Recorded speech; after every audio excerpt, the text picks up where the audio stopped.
Hello guys, welcome back to the channel. In today's video, I'm going to show you tips to get the great pumpkin seed in Grow Garden game of Roblox new Halloween update.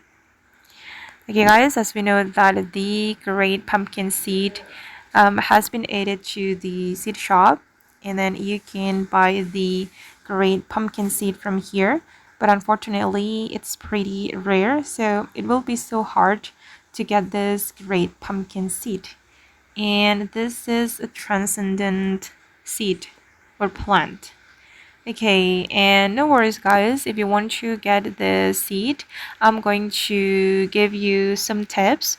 So the first one, you can use a pad, seed digger pad such as Dock or the Golden Lab.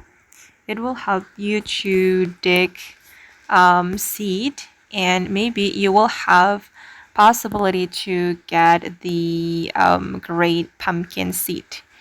And here I'm using two seed digger pads, bone dog and also the dog, and I hope that this method can help me to get the great pumpkin seed faster.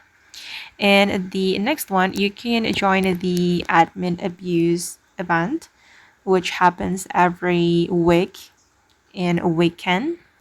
You can join the admin abuse, and usually the admin will restock a lot of seeds, including the rare seed such as the great pumpkin seed. Okay, or you can also join the Grow Garden Discord server, and then you can turn on the notification, and every restocking you will get the notification from the Discord server. Thank you guys, and that's all the tips from me. I hope this video will be useful for you. Thank you so much for watching, and bye.